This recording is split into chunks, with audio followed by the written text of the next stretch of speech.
This blind masseur, although he is a completely blind, but his massage technique is very comfortable because blind and handsome and often press the wrong position. The girls in the village like to get a massage from him. This blind man is called Mike because when he was 5 years old he saw something he shouldn't have seen. Since then he has never seen the light again. Luckily, Mike has a loving wife, Mary. Every time he came home, he would pick up the brightest stone. He would give it to Mary as a gift, and Mary would make Mike a dried salted fish with no eyes every day, just to make Mike blind to the end because Mary was so ugly, and their marriage depends on Mike's blindness. One day Mike was giving a massage to Jenny, the village flower. Jenny suddenly sat up as he was pressing her. I heard that there is a temple on the mountain of immortals which is very spiritual. Her cousin's leg was broken before. Since her cousin went to the temple and kneeled for 100 times, he can run fast. Jenny asked Mike to go to the temple and try it out. Maybe in his lifetime, I might even get to see my pretty face. If it's true, maybe I won't be blind in the future. Mary heard this expression instantly darkened, then asked Mike what he would like to see most if he were to have a vision. Mike said he wanted to see what his wife looked like. After saying that, Mike rushed to the mountain. Halfway up the mountain, he met Jenny by chance. Jenny learned that Mike was going to the fairy mountain to make a wish. Smilingly, she told Mike, "You will understand a lot of things when you get your sight back." Mike seemed to understand, and did not seem to understand. Soon Mike arrived at the temple. He threw a coin into it. Then he folded his hands and prayed with devotion.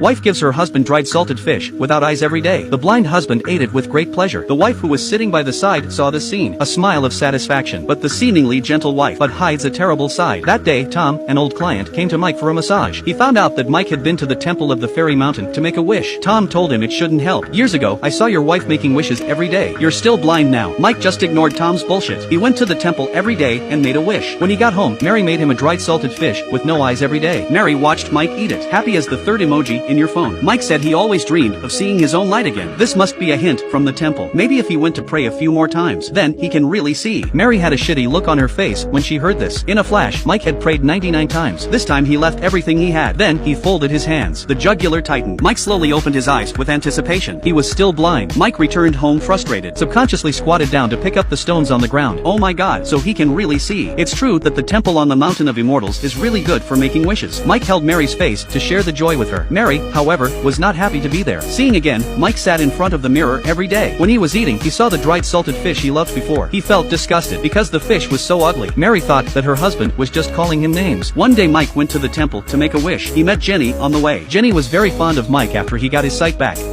This blind man has just regained his sight for a few days. He was smeared by his wife again, just because his wife is ugly. Fear of being abandoned by her husband. That day, Mike bought a stall hairpin to please Mary. Mary said she liked the stone you gave her better. Now Mike was confused. He naively thought that if he threw away all the stones, Mary would like the hairpin. The next day Tom came back to Mike for a massage. He asked Mike, who was very talkative, "What do you think of Mary's looks?" Mike said he had been blind for too long to recognize. Then Tom said, "In fact, Mary is the ugly girl in the village. Not so with your acquaintance Jenny. She is the village flower of this village. She has men chasing her from the beginning of the village to the end of the village, but they only saw you, and you had your eye on the ugly one." When I got home, Mike sat in front of the mirror. Sure enough, he was the most handsome man in the village. At this time, Mary also felt a sense of crisis. That day Mike came to the temple to make a wish. When he was leaving, he met Jenny by coincidence. Mike was stunned when he saw her. She was just like a fairy. Mary was very happy to see him. She offered to celebrate his return to sight. Mike was happy to oblige. Jenny cooked a nice dinner for Mike. She expressed her love for him. Mike was instantly melted. Just as they were about to do something you don't want to see, Mary shows up just in time, and she pounces on Mike. Mike suddenly woke up. He kept screaming, "My eyes are being plucked out." Mary said, "You were just dreaming," but there was a hairpin on the dresser. The next day Mary went to the temple and made a wish.